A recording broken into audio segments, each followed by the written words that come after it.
Hello, everyone. It is my absolute pleasure to be here. Thank you so much for having me. I, Honorable Patricia Kenneth Divine, thank you. Ms. Nicoletta, thank you so much for the correspondence and for making sure that I am here and I'm excited to be with you all. Thank you. There's a wealth of information here. I know I only have 20 minutes, so I'm going to just jump right in. Thank you, everyone, for joining us and making sure that you're positioned to be in the know. And so today we're going to talk about networking protocols for success. As the Honorable mentioned, I am a certified etiquette professional. I also work with entrepreneurs, best-selling author, and the list goes on. I every day teach protocols. That's what etiquette is all about, teaching protocols. And today we're going to talk about networking. If you're a business owner and you try to find ways to expand your business and to broaden your horizon, networking is the key. Definitely the key. There's no way you can be successful in your business if you do not network. So let's dive into it. Active networking is a huge deal. There is no way that you can network if you're not active. So networking is the strategy used to establish relationships with fellow business owners and entrepreneurs.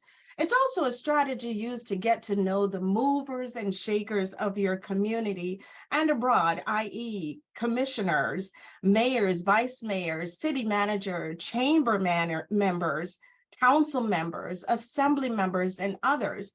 A business will likely not be successful without some form of networking. So let's talk about it. If you're a business owner, networking is a must. You can no longer rely on friends and family. I know some of you will agree. In order for your business to be successful, we can't really turn to friends and family. For some reason, they're just not the way they're supposed to be when it comes to building your business. So we have to go outside of friends and family for the most part.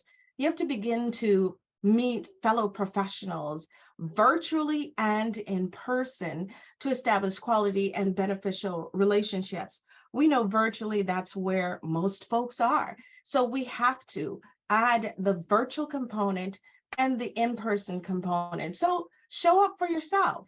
And if you don't network, only a small number of people will know you exist. If you don't go out there, speak to people, interact with people, only the locals who you have spoken with will know that you exist. So you've got to show up for yourself and you've got to intentionally market and network your business. So let's talk about some protocols with active networking. First, you want to create relationships with businesses that can help your business to grow and bring value to your business. Those relationships are key to scaling your business, accessing resources. You've got to be ready for those opportunities. And keep in mind, ladies and gentlemen, opportunities they simply move on to the next person ready to take it. So you have to position yourself where you are ready. And the only way to do that is gaining the access, is interacting with people, conversing with individuals on different ways to expand your business. Now, one thing that I've heard many people say, oh, I don't like to talk to people. I don't like to attend events. Well, there's no way you can really network if you don't attend events. Okay? There is no way. You've got to purposely position yourself because nobody's going to do it for you. You have to do it for yourself. And the resources are there. We just have to access them and utilize them. And I often just simply have conversations with fellow professionals, and I learn about different resources, different tools, different opportunities out there for my business. As an etiquette consultant, I'm always seeking opportunities to connect with individuals because we know these protocols are needed by everyone. No one is exempt, regardless of the culture, regardless of the country.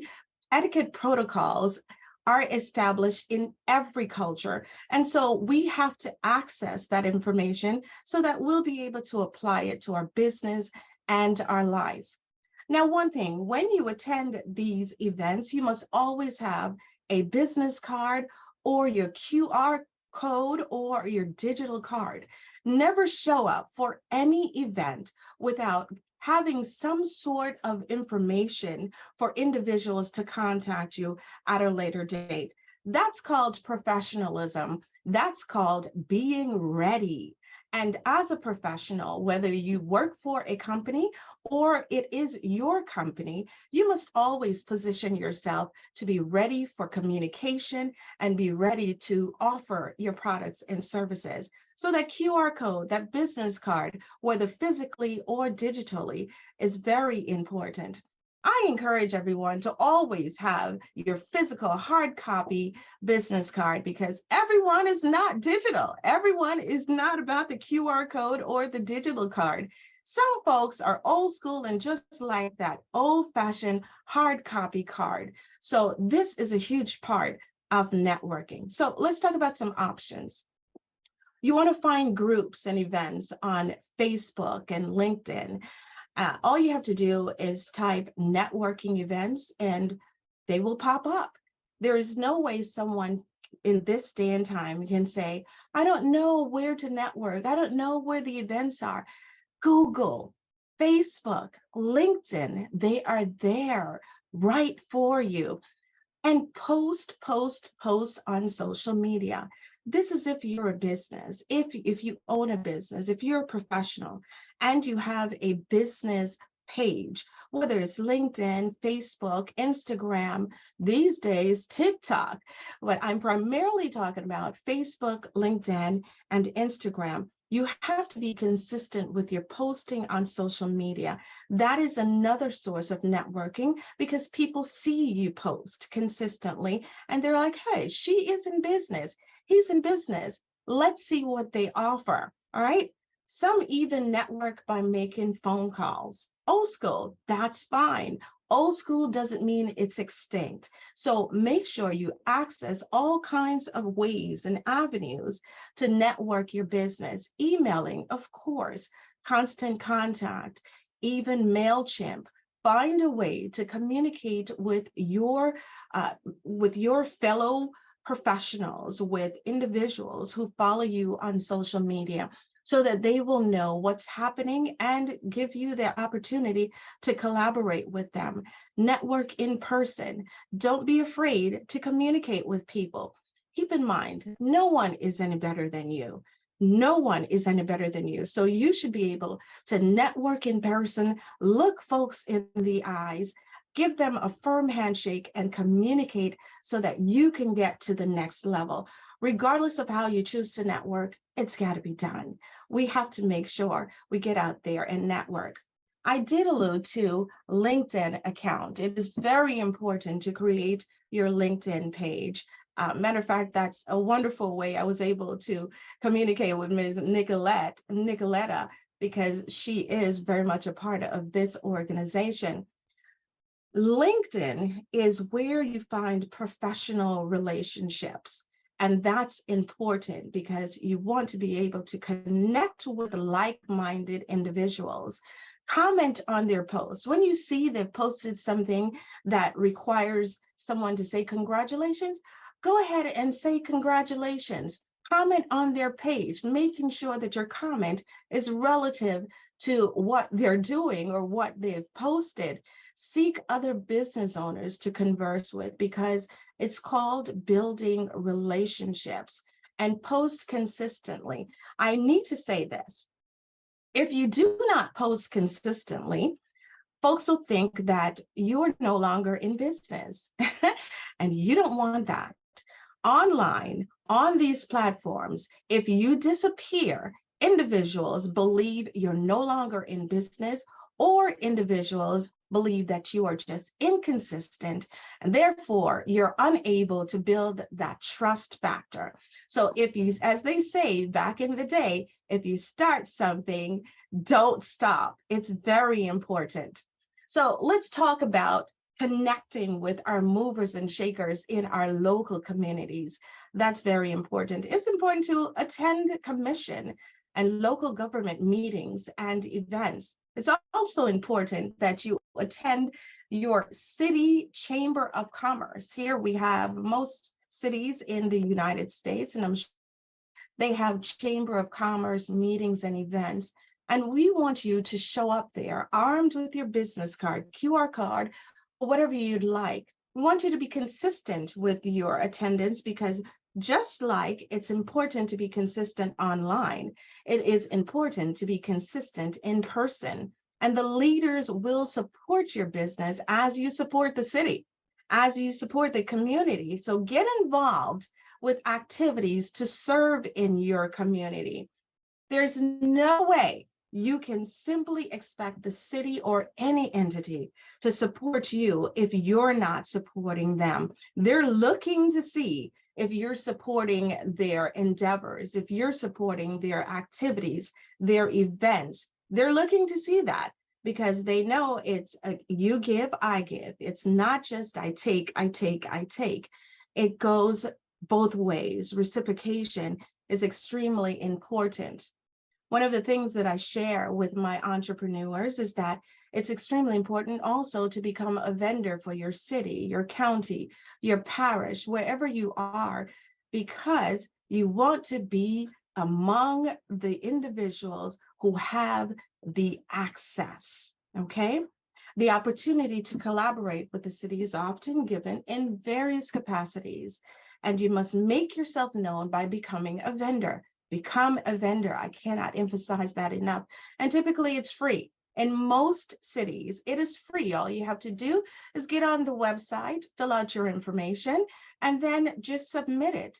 And you will, if you're qualified, if you have your ducks in a row as a business, the insurance and the EIN number, and it all depends on the state or country where you are.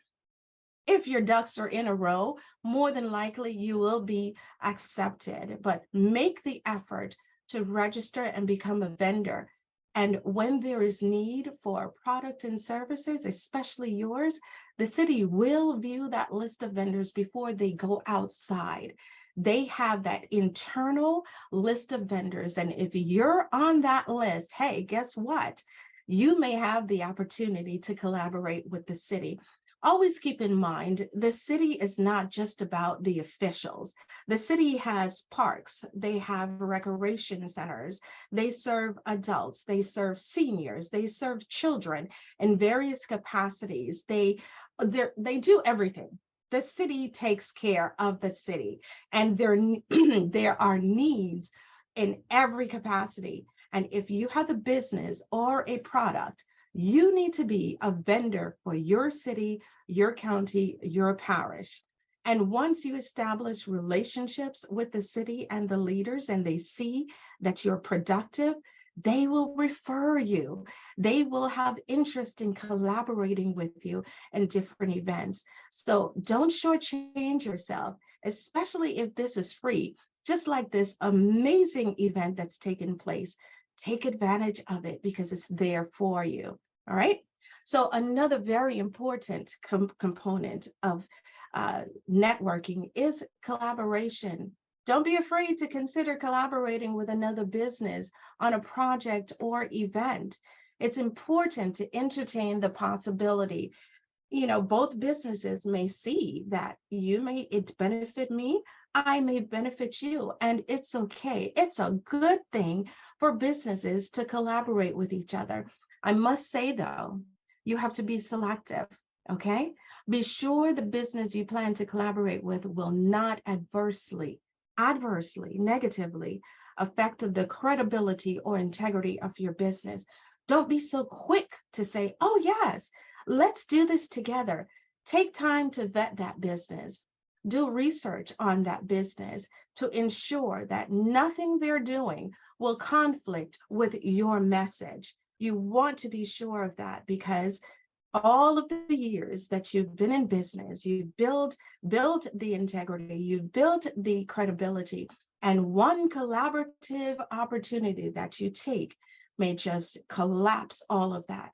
So take your time. Remember, we are guilty by association. So even if it is not okay with your business, you associate with a business that compromises your integrity, that can be a problem. So don't shy away from collaboration, but be selective with whom you collaborate.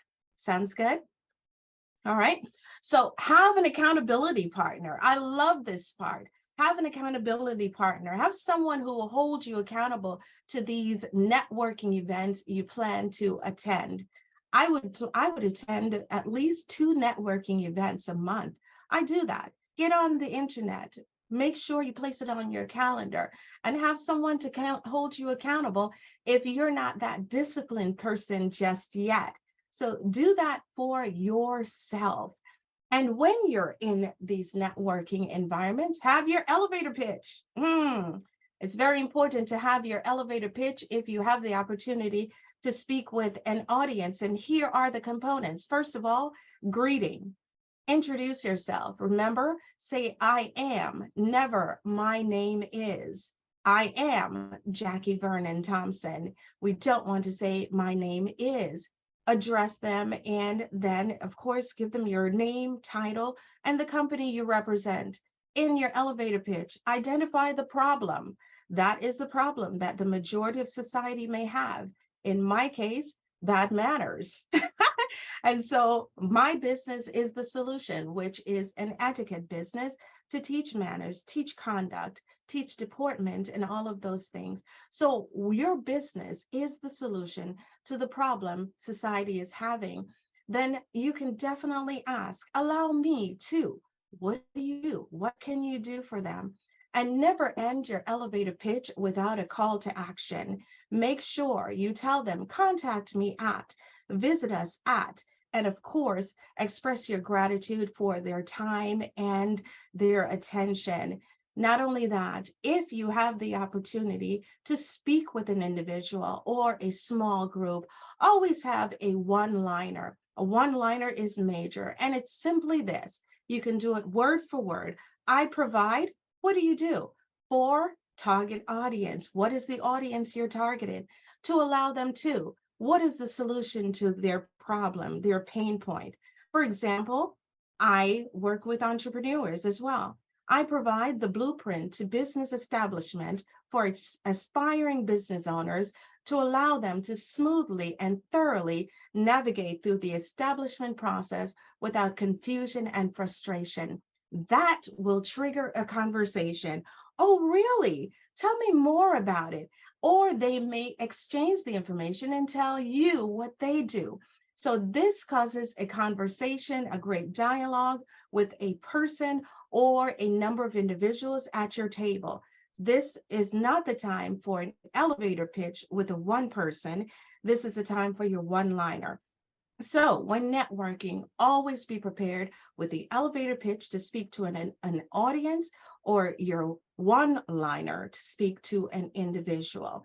Just keep in mind, you can't grow alone. No one builds a successful business alone. Every business needs people, businesses, relationships, and opportunities given by others in order to be successful. So don't hesitate to ask for help or support. You can always do the alternative, passive networking. We don't want that. You don't want to stay in your safe place and hope folks find you. That's not going to work. So the other option is show up for yourself. Here's a profound reminder. Now is the time to get out of hibernation. Those of you who have a business and just have been hibernating and just procrastinating, I give you permission right now to get out of hibernation, get out there, network, spread the news about your business. And keep in mind the final fact, someone's successful future is predicated on you fulfilling your goals and dreams. Someone's successful future is predicated on you fulfilling your goals and dreams. So if you don't get out there and get that business going, someone out there who is relying on you to do your thing, you will fail them. So it's important for you to get out, run your business, network, do what you have to do, get the news out there that you have this business so that you and the person relying on you will be successful. That's it for me. Thank you so much.